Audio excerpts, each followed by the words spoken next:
The Silly King.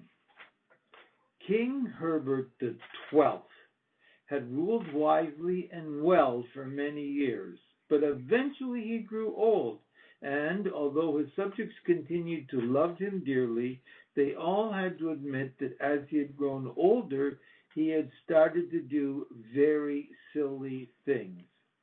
One day, for example, King Herbert went out of his palace and walked down the street with a dog tied to each leg. Another time, he took off all his clothes and sat in the fountain in the principal square singing selections of popular songs and shouting radishes at the top of his voice. Nobody, however, liked to mention how silly their king had become.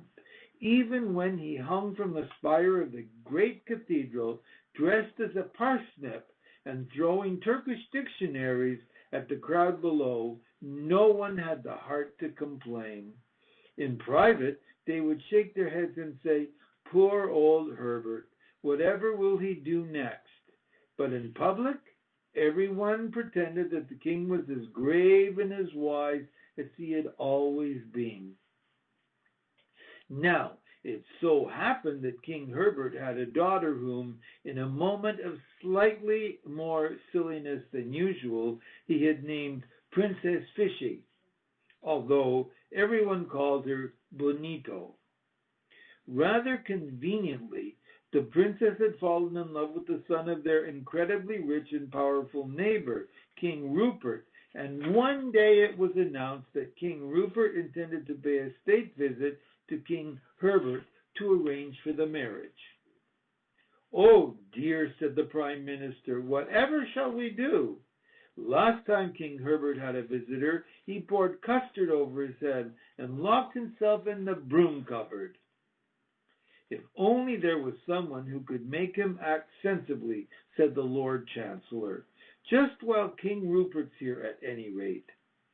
So they put up a notice offering 1,000 gold pieces to anyone who would help. And from the length and breadth of the land came doctors offering their services, but it was all to no use. One eminent doctor had a lotion which he said King Herbert must rub on his head before going to bed.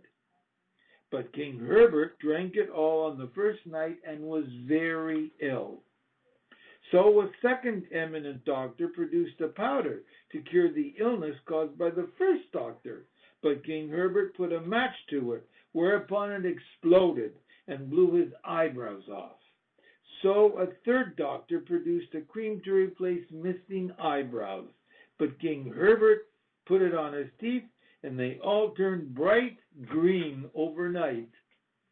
Not one of the doctors could make King Herbert less silly, and he just got ill from their lotions and potions and creams and powders.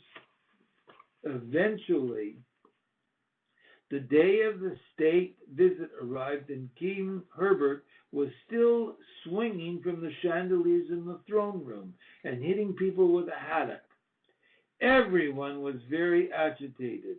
The Prime Minister had chewed his nails right down to nothing, and the Lord Chancellor had gnawed through his chain of office, but no one had any idea of what to do.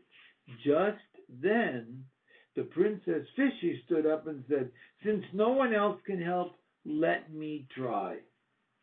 "Don't talk nonsense, Bonito," said the Prime Minister. 50 of the most eminent doctors in the land have failed to cure the king. What could you possibly do?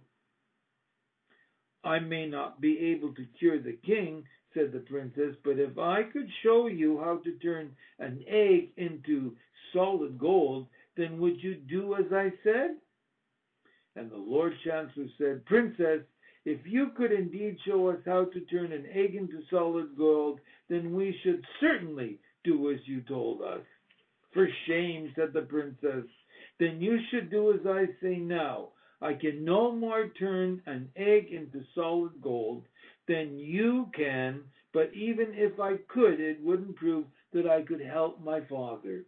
Well, the Lord Chancellor and the Prime Minister looked at each other, and because they had no ideas themselves, and because they had no other offers of help, they agreed to do what the princess had told them.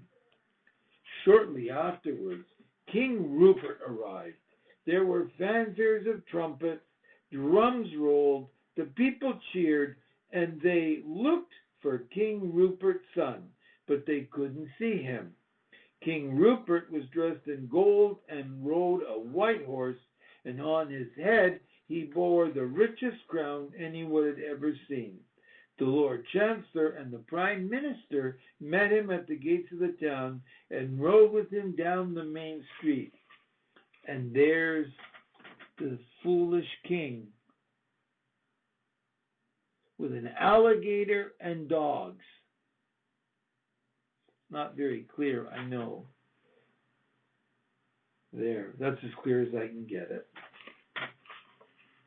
Suddenly, just as they were about to enter the palace, an old woman rushed out of the crowd and threw herself in front of King Rupert's horse. "Oh, King Rupert," she said, "dreadful news! An army of 50,000 soldiers is marching through your country." King Rupert said, "Surely that cannot be." But just then a messenger in King Rupert's own livery rode up on a horse and cried, "It's true, your majesty. It's more like 1,000,000 of them. I've never seen so many." King Rupert went deadly pale and fell off his horse in a faint. They carried him into the throne room where King Herbert was standing on his head, balancing a box of kippers with his feet. Eventually, King Rupert regained consciousness and found his son and the princess looking down at him. "I am afraid we're homeless now, my dear," said King Rupert to the princess. "An army of 50 million soldiers has overrun our country. Do you think your father will let us stay here to live?" "Of course he will," said the princess. "Only you mustn't mind if he's a bit silly now and again." "Of course not," said King Rupert. "We're all a bit silly now and again." "That's true," said the prince.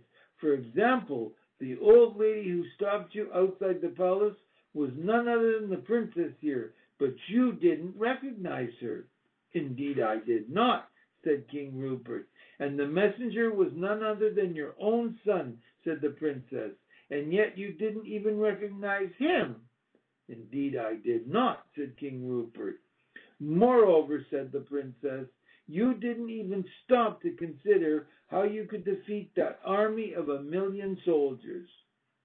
"I have no need to consider it," said King Rupert. "How could I possibly deal with an army of such a size?" "Well, for a start, you could pour a kettle of boiling water over them," said the princess, "for they're only an army of soldier ants."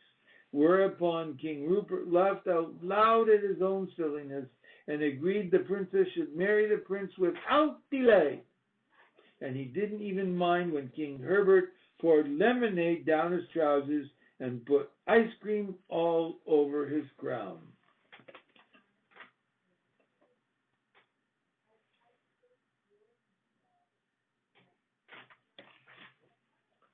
We're all silly sometimes, that's for sure.